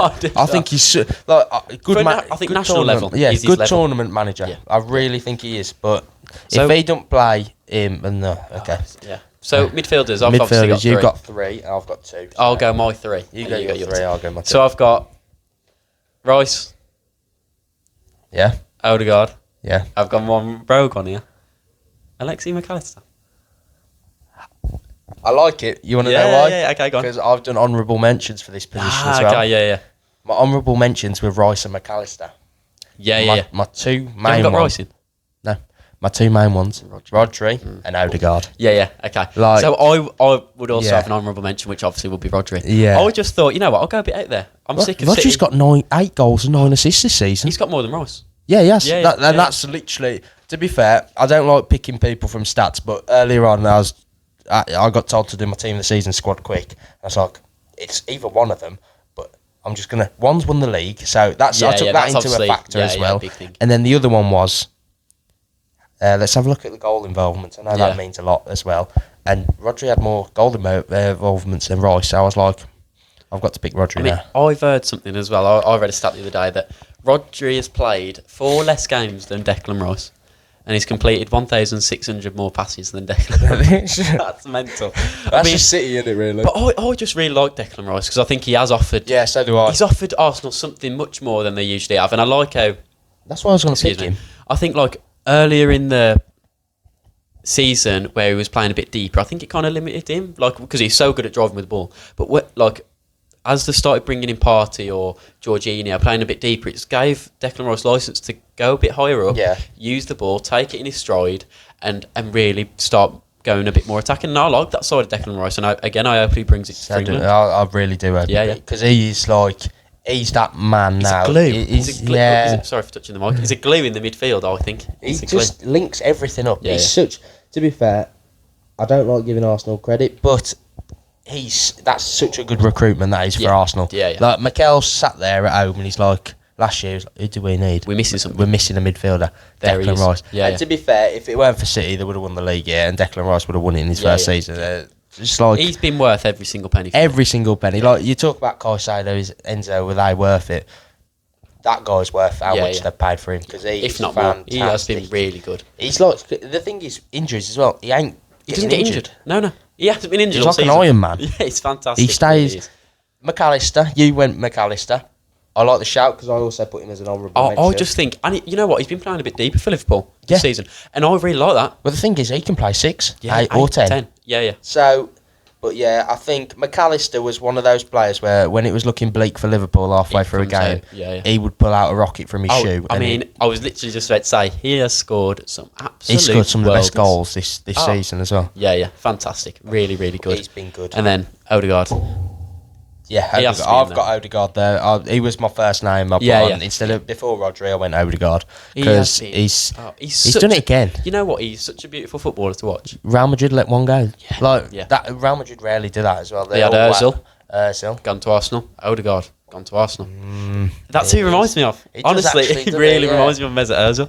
And you know what? I love watching Odegaard play football. I like watching Odegaard play. He's one of the most technical footballers I've ever watched. Honestly, the way he glides with the ball. Yeah, he doesn't even kick. He's like he barely kicks the ball and it goes. It's fantastic. It's like he plays basketball as well. He's so agile and I've got no words. I'd love him at Man United. Of course, would you love anyone? But then it's like it's the work he does off the ball as well. Just dragging people in there. He's a captain as well. He's a captain. To be fair, I wouldn't. If I looked at that team on paper and I didn't know football, I would have looked at him and been like, he's a captain. I'd say he's a star player. Yeah. But he's one of those shy star players. This guy's a captain. He likes leading everything. And you know what? When I've watched him, I haven't really heard him shout or seen him shout much, but maybe it's just that stature he has or the presence. Yeah. Like Messi has it for Argentina. I've heard that he don't talk as much, but they all look up to him. All look up to him. So that's probably they've got that bit of this guy's really good. Yeah. Let's follow him. And that's what you need in a team. Okay, so next for you would be the 3 up front, wouldn't it? Yes. So we've got 3 up front as well. So we've just got the same team from now on, pretty well, hopefully. Do you want to go? Because I went for my 3. Saka? I haven't got Saka. You got Bowen? I haven't got Bowen. I've got Palmer and Foden. Yeah, you thought I did something crazy then. Honourable mentions, I would put Bowen, I would put Saka in. Yeah, I just think these two have been. They have. I don't think anyone's better. So good. Yeah. I'm so glad I put so attacking this team. Because, honestly, they've been so good. Anyway, sorry. To be fair, the fullbacks ain't really been that good this season. No, they haven't had that. But then it's like, and I think the whole left side of the Premier League this season has really struggled. Yeah, it has. Yeah. So, sorry, go on. I've got Saka with an honourable mention to Bowen. Yeah. I did put Bowen in first. And I was like, is that stupid? And then I like the Bowen shout. I liked it as well. Yeah. But then I went to look. I looked at stats again. Yep, shoot me. But I looked at stats and I was like, Bowen ain't got that many assists this year. No, but his goals. He's got so many goals, but his assists ain't been there. Where Saka has been goals and assists. So he's so consistent, isn't he, Saka? But for some reason, Saka always turns it off towards the end of the season. I don't know what's happening there. So, but maybe that's just maybe that's Arsenal in general. Yeah, just turn it off gets because a bit tired. But I just really like Saka. He's so consistent, and again, can't wait to have him at the Euros. And he offers something. He should play at the Euros. So that's the problem because now you've got these starters at the Euros that have to play. But now it's just fitting them in. It's just like the Gerrard, Lampard, Scholes thing. Well, we've done ours, and if you want to see our England team, check it out. Because I think we've done amazing. Well, we've done a good job with our starting 11. Maybe not the 26-man squad. Yeah, but the 11, I think you don't beat. You can't beat our 11s. Anyway, with us as coaches as well. Exactly. So F8, come in, Coaching Anomaly. Get us involved. So you've got Saka, Watkins on the left wing. Okay. Because I had to. And then you got Haaland. Yeah, Haaland. Yeah. I was like, everybody's saying Haaland shouldn't be in the team this season. I'm watching these podcasts and all these videos like Haaland shouldn't be in the team this season. He's got 27 goals. Yeah. Whoever wins the Golden Boot, whoever wins, top assister, Golden Glove, and top goal scorer should all be in the team this season. I haven't got him in because I've struggled to fit him in. I've got Watkins. I have got Watkins. No, I think Watkins deserves to be there. But you look at a team of the season and you think, oh, it's a mix of players. You can't just have Man City and Arsenal. You've got to have the best, if the best are the best. No. I think Watkins has been fantastic. And it's like a standout season for him. To be fair, I do have Watkins, 19 goals, 13 assists. But that's mental. That's very good. That's mental. For Villa as well. Villa has been different level this year. I live with a Villa fan, so shout out to Villa. But Villa just like, you wouldn't have expected it, would you? Honestly, no. Wouldn't no way, in no a million years. Unai Emery has done a fantastic job, and he's turned Watkins into a beast. But it's just a shame that England already have a beast up front in Harry Kane. He has to go to the Euros. He has to go, but he just to offer he can't play. No, he didn't start. But my honourable mentions, I've got Ross Barkley. What's your little love affair with I think Ross Barkley's fantastic. I know. I would have He's going Villa. You see? I haven't seen he's going Villa. He's going Villa. Really? Apparently, Villa are in talks with Ross Barkley. I would have put Ross Barkley in if Luton stayed up. Oh, if they stayed up. Stayed up. I've got Kyle Walker. That's a shout. He glues. He's just Man He's a City's glue. captain, Yeah. I've got Bruno G. Bruno Guimaraes, yeah. And Anthony Gordon. My honourable mentions, which I ain't put here. Actually, I have Isaac. Fantastic this year as well. Again. Dom Solanke. Yeah. Very good striker. Yeah. Also dropped off towards the end of the season, maybe. Well, he got a bit of injury. And it's a tough one, isn't it? It's tough. But I've got one honourable mention and another one for midfield. Douglas Luiz from Aston Villa. Yes, he's been fantastic this year, so I want to shout out to him as well. Fantastic this year. Congratulations on top 4. I know you're not watching, but I'm going to talk as the camera like you are watching. So fantastic. I'm very well done, Mr. Luiz. Well done, Mr. Luiz. I love watching you play. Yeah, he's really good. He's so good. He's so composed, isn't he? He's so composed on the well, he was going to go Arsenal. But then do you think he should still go Arsenal? If they sign him, I think Arsenal would win the league. Yeah, I agree. But I think maybe they just need that next level. I think everybody at Aston Villa should stay at Villa this next season. Just to get that bit of experience in the Champions League. Yeah. So I think that's our team of the season done. That's our team of the season. Happy. And I'm happy with mine. Yeah, I'm quite happy with mine as well. Mine's very attacking, which I've gone for more of like a playing. You got like a normal playing style, but I've got just a really attacking team, which is fine. I like that. I should be scoring 40 goals a season there, 40 goals a game. Yeah. Literally. But if you want, like we said previously, if you want to get your teams in, pop them in the comments. We'll read them maybe on the next podcast. We can episode 2. Shout a few out. We'll shout a few out. Put some out. rogue ones in there. We'll get you in there. Don't put any rogue ones. I don't want to be reading no stupid team this season. Nothing stupid, but some rogue ones. Ross Barkley, whack him in. That's Anthony Gordon, so silly. Whack him in. We'll read them out. We'll do a few shout-outs. No, but I do believe everybody's team is literally like Watkins there, Haaland's there, Saka's there, Palmer's there, Foden's there, Odegaard's there, Gabriel Saliba there, Raya's there. So everyone's kind of they're in that realm. So that's been a good little segment. I really like that. I've enjoyed that one. I really like doing my team this season because I also had to think of this like on the spot really quick because when you messaged me saying like what we're going to do for today's podcast, you was like. You sent me the list straight away. I was reading through the list. I was like, oh no. Team of the season. We need to do this. Yeah. Then I was messaging Fletch. I was like, Fletch, can you shout me out some team of the seasons? And then he told me Van Dijk. I didn't put Van Dijk in. I was like, then he told me De Bruyne. I didn't put De Bruyne in. I didn't put De Bruyne in. He's been good as well. De Bruyne's been good, but he missed halfway. He missed half the season, so I couldn't put him in. But, okay, so let's move on. So we've got 3. I've got 3 bullet points down here. So we've got sign of the season, best coach of the season, and I've got best newcomer to the league. Which for you watching. I know, and then you've got top 3 games of the season. Yes, which we'll move on to. Okay, that's fantastic. For you that are watching, because I know you got confused with this ad, best newcomer to the league, that means like a player that's come to the Premier League for the very first time. So not nobody that's been in the academy levels that has just played. No. Like somebody that's gone from Italy to England or Ajax to England. Yeah. Spain. So like that, for example. So let's start off with sign of the season. I think I would like to think we've gone the same here. I've gone with my boy. Oh, you've gone. I've gone with my boy. I haven't gone with him. Who have you gone with? He's yours. No. Okay. Well, I've gone with Declan Rice. Oh no. Yeah. But to be fair, Declan Rice, I like your shout. It's good, but the price has just knocked me down a few margins on Declan Rice. Yeah. I've gone with my boy Cole Palmer. 45 million quid. No, you can't get anything. Yeah. When you're paying 45 million quid and you're getting 22 goals, 11 assists, and he's been the best player in the season. Well, you can't argue that, can you? No, you can't.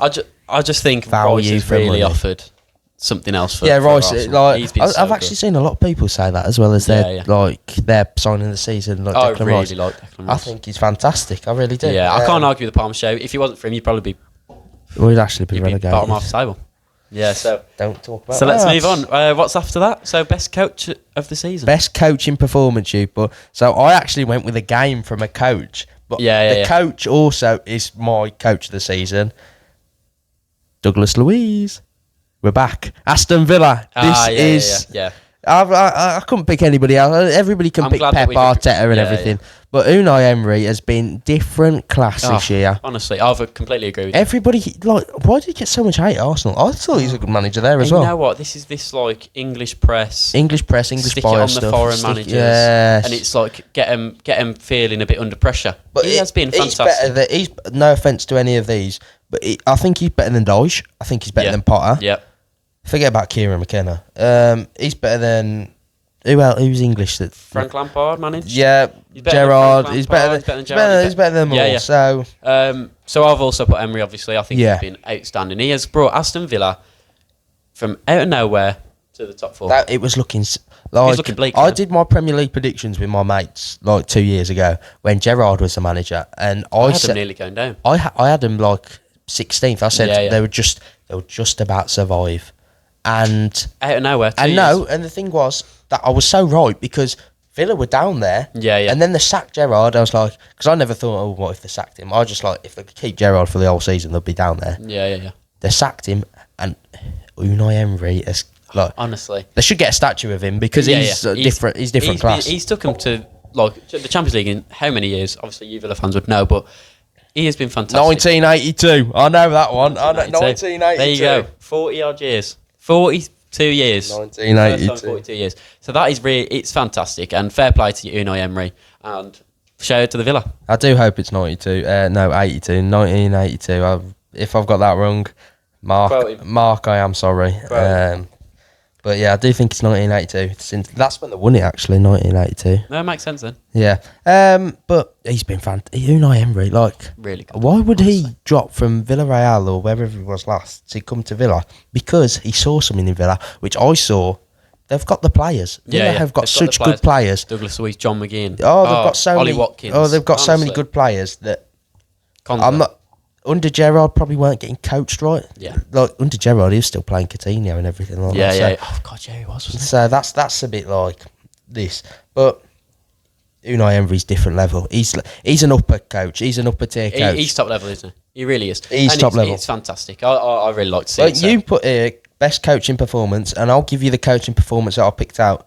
The 2-0 win at the Emirates away from home, Aston Villa, which kind of crushed Arsenal's title hopes when he won there. Yeah.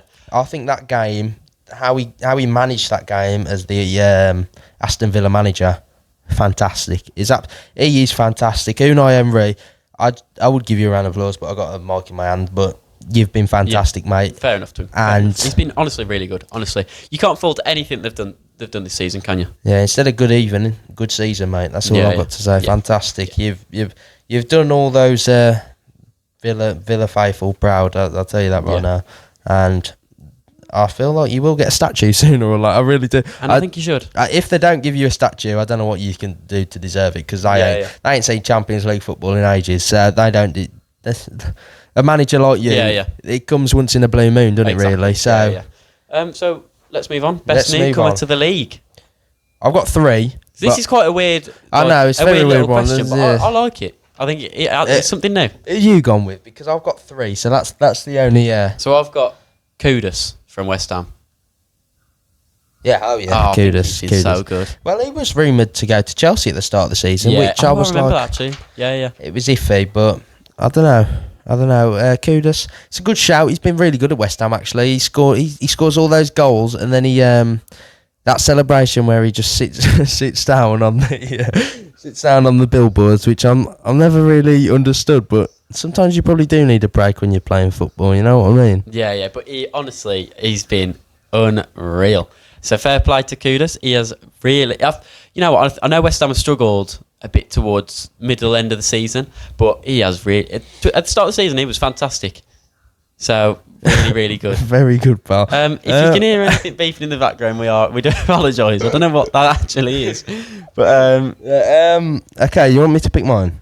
yes. Okay, so I got 3. I didn't understand your question, so I put Cole Palmer down, which I can't pick Cole Palmer, can I? Because newcomer from a different league. Yeah. So I have actually gone with 2, which I don't really know how to separate these because they've both been as good as each other. Vicario from Tottenham. Yes. I think if it weren't for him, Tottenham would lose half the games they've played, and he just saves everything so much. You know what I mean? Yeah, so he has been unreal. He's been fantastic. And the other pick, Van der Ven from Tottenham as well. Yes. He's been fantastic. Really, really good. Van der Ven, when I watch Van der Ven play, I'm like, this guy's something good. He's so fast. He's honestly. He's like rap. If you put him up front to get him behind, I'd be like, I'll be fine. Yeah, put him up there. Oh my god. He's honestly unreal. He's so fast. I'm so happy he pulled his hammy while running against Jackson at Tottenham because I watched that. That looked like it hurt so much. Poor Dammy. Oh. But he's honestly, like you say, he has been fantastic. To be fair, I'll shout out Tottenham here because you've got your recruitment's been good in the last window. Recruitment's been good. You got Postecoglou, who's a decent manager, very good manager. Yeah. I like Postecoglou. And you've also signed 2 gems here, Van der Ven and Vicario. If I was going to pick one, who would you go for? Van der Ven for me. Would you? Yeah. As a goalkeeper, I'll go Vicario. I think fair. He's been fantastic. Yeah, I can't argue. He's been unreal. He's been fantastic. Yeah. So that's who I would pick as my newcomer to the season, to the Premier League. I wonder who's going to be next year's newcomer. Who do you think next year's newcomer to the league will be? You know what? If I was picking this like last year, as Xavi. This. About that's something different, isn't it? What, manager? I like that. Xavi, I think that could be something different. Imagine he goes to United. Pep versus Xavi, Man City versus United. That could be unreal. Hands in the air, that's all. Really good. No, last season, if I was going to pick one for this year, I would have gone with Nkunku. Yeah. But injuries have done him really. You know, so unfortunately, I couldn't pick Nkunku. But next year, who do you think? You've gone Xavi. I don't know who will get signed next year. Like, I really have no idea. It's a tough one, isn't it? You know, Aussie men. You've got to predict the future. Maybe, Aussie men I've heard might be coming in. You know what? I got a rogue shout here. Ryan Cherky from Lyon in France. He reminds me of Hazard. I don't watch him that much, but there was big rumours that he was going to come to the club last year, and he didn't. So all the Chelsea faithful putting together the highlight packages of him, and nothing happened. I was watching him, and I was like, this can't be real. And then I tuned into one of the Lyon games. Is he good? And he was injured, so I couldn't watch him. So yet to watch him. I'd like to see that Lookman. Ademola Lookman. Oh, well, to be fair, he's already been in the league. But has he? Yeah. Was he at Fulham? Yeah, Fulham. I do remember actually. So he was at Fulham, and then he couldn't get a kick in at Everton. But he's been really good for Atlanta. Oh, he's been so good. See that? We'll talk about this now as well. Well, we're here. Might as well. Leverkusen, that fantastic run over because come to an end because of Ademola Lookman. Oh, and Atlanta. Actually, it's not all Ademola Lookman because it is Atlanta. I was watching that game. I was sitting there watching it on my TV, and I was like, "What am I watching?" The press from Atlanta. Honestly, you talk about Liverpool's press. Man to man. This press, man to man, is the best press I've ever seen in football. Yeah. It was so good. No matter what team they play against, I genuinely think they could do it against anyone. It's perfect. It was perfect. Whoever their manager is, I'm not sure of the name. It is literally he set that team up. Perfect. I do know his name, but you don't get much better than that. The old bloke. That's what I call him. The old bloke. He has been. To be fair, I think he's the oldest manager to lift the thingy. 66, I think he is. Oh, really? I think I read something like that. If that's right, please tell me. Well, he has been absolutely amazing because the way he set them up is. They must sit in the room before the game, in like the tactic room, and they must put it on the projector on the big screen and be like, "This is how they play with the 3 across here. This is how I need you guys to." Press. And they did it. You go there. Oh my god, they worked to a treat. Yeah. And there was a guy in midfield that I've never watched in my life, but he looked like he could go for about 80 million this window. Yeah. Ederson in midfield, he's unbelievable for Atlanta. Ederson in midfield. If no Premier League club's going to go for him this summer, you're off your mind because this guy's different. He's so good. Yeah. Some Brazilian flair. Honestly, I think it is. They look really good, Atalanta, and we saw it against Liverpool. Yeah, we did. But really like, good. you look at Leverkusen's streak, invincibles in the league. 50. Well, I didn't think they was going to lose. 50 odd unbeaten. You're like, they They're can't not be gonna lose. beaten. Yeah. But oh my God, Ademola Lookman scored probably 2 of the best goals I've seen in a long time. Like that third one as well. He's done. He's done something. Put it onto his left foot. Bang. Top right. Oh yeah. no. Honestly, he's really good. He's something for the future, you know. Yeah. Yeah.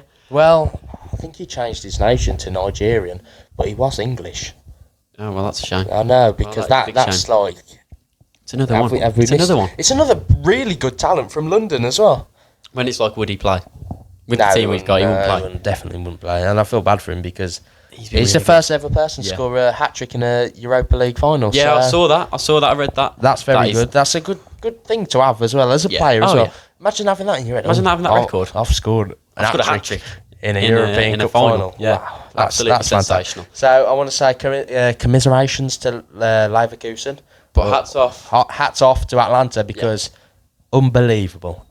All tournament they've been as really good. coaches as well, as we're coaches and we watch games like this and we see Atlanta doing this crazy press and it works. We like it. We admire it. Yeah, we admire it, and it gives us ideas, like you say. It's really, really good. Amazing. I think the manager's name is Gasparini. I'm not too sure. Oh, yeah, rings a bell. I hope it is. Yeah. But I think. But yeah. So do you want to move on to the final? The last thing for Final the pod. segment. The last thing. Final one for the first pod. Is it the final countdown? Okay, here we go. So the last section we've gone for here is our top 3 games of the season. Yeah, I like this. I like this one. Yeah. Because there's this season. I think this. I think this is true. Highest scoring season of Premier League history. Yeah, I've read that. I've read that somewhere, so I think that's true. So I'll go with your not first one. Of these games that I've got here has not got 4 goals in it. Yeah, same. So Same. it's Yeah. I've got 3 honourable mentions as well, which I'll go with my honourable mentions first. First one. Oh my! I've got 2 United games in here as well. I've got United game. Okay, I don't know if it your counts. United game is Chelsea 4, United 3. Yeah. Yeah, that's your United game. No, it's not mine. Ain't it? No. That's one of my honourable I don't think mentions. mine counts. How's that supposed to be? I don't know. How can your game not count? Don't know. Make that make sense. Go on. Oh, it's the FA Cup. Yeah. You know what? I'll give it you. It's a corker game. Yeah. In Premier League. As I'm a Premier League fan, Yeah. I've chosen Premier League player. What a game, though. Yeah, it was a corker. That was. I remember watching it downstairs. We might as well. Do you want to go to that one? Do you want to do that one now? Yeah, let's do that one because that was a fantastic game. As a United fan, I'm going to obviously put this one in here. Man United 4, Liverpool 3 after extra time. Fantastic. Amad Diallo. What a game! Because it was over in 20 minutes. Like we were watching that and we're like Liverpool 2-0. Yeah, that's it. It's over. No, it's 2-1. Weren't it? 2-1. Yeah. Because It United was scored 1-0 first. Yeah. And then they scored again. Yeah, so and I thought when that's it's over, but somehow, some way, pulled it from somewhere. Rashford equaliser, goes to extra time. And you know what? I've always got this image in my head. As well. I've always got this image in my head, and it's we were on the break for the goal, and Garnacho passes it behind Diallo. Yeah, he passed it. And I think, imagine if he just missed the ball. Imagine if Diallo couldn't reach it. And I just think, I hate watching it. I'm like, pass it sooner, go in front of him. And it's awful. But the finish as well from Diallo. It's magnificent. He's one for the future. And he was already on a yellow card, and then he took his top off and just walked down the tunnel. Oh, fantastic. That's fantastic. Yeah, that's a very good game, that was. Very good game. 4-3. Commiserations to Liverpool because that was when their quadruple dreams ended. I'm glad it was, and it was by us. So no commiserations to Liverpool. Sorry, but none whatsoever. Anyway, let's move on. No. How do you think the FA Cup's going to go then? Did you say it earlier? I'm not sure if you said it. I think we brought something up. Brought it up, but do you think you'll win it? We won't release too much because I think we've got a video coming out. We do have a video coming out on Wednesday, which the FA Cup final's today. So when you see it, anyway, it's today. Yeah. So it's tomorrow. So obviously you'll already know the results by the time our video comes out. But yeah, I think United will win. I've got a backer. So.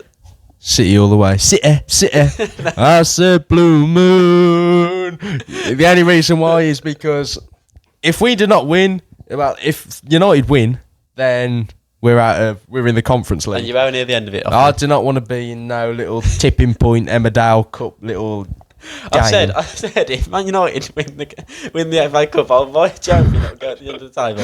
And I'm sticking by my word. Imagine us in the Conference League. Oh no, I don't want to imagine it. No, I don't want to. I want to imagine you in it, not us. No. So that's what I'm hoping we can do it. I imagine United. But, no, they're definitely not. I said Blue Moon. Yeah, Man City all the way. No. City. We've got it. Anyway, we'll save that for Wednesday. Yeah, we'll save it to that one. But yeah, we'll go. That's one of your That's three. one of mine. You go for one. Okay, my honourable mentions. I'll go through all three of my honourable mentions here. Chelsea 4, United 3 at the Bridge. Yeah. What a game that was. Cole Palmer hat-trick. Oh, yeah, and we threw it away. You guys were 3-2 up in the 98th minute, I believe. And in the 90... No. 90. It was 100th one. In the 101 minute, you were 4-3 down. So, that makes sense. The next game, honourable mention, Crystal Palace 4, Man United 0. That was probably the funniest game of football I've watched in a long time, because that's when you really knew United were in the mud. So it's so bad. I can't even back us up. It's awful.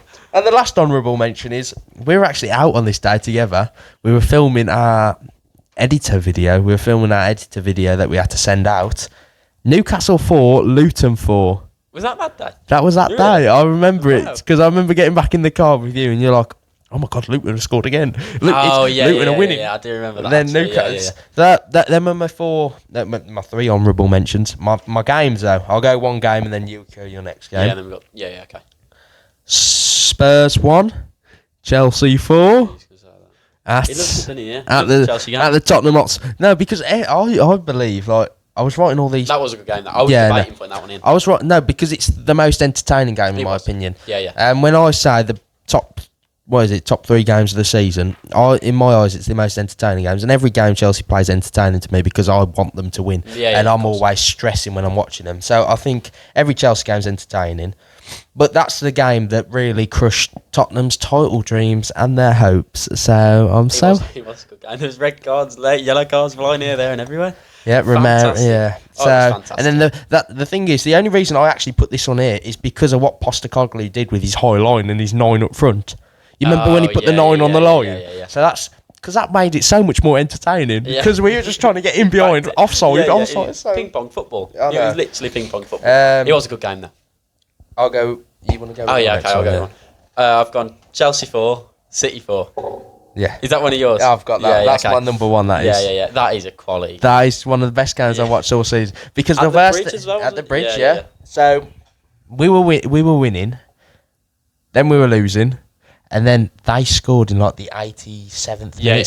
Rodri scored not a screamer. I think it deflected off Silva and it went in the corner, and they scored, and I was like, I was so deflated because all that game I've been up, I've been down, I've been up again. I was like, oh my God, something's happening. Then they scored, I was just deflated. 87th minute, deflated. I was like, God, honestly, I was like, Jesus, honestly, it was a mental one. I was like, really good. And this is what I love about this season. It's been goals galore, hasn't it? It has. Like you said. And the thing is, Chelsea, I'll give them a massive congratulations now as a Chelsea fan as well. Against the big teams at home, we have been fantastic. Like really, really good.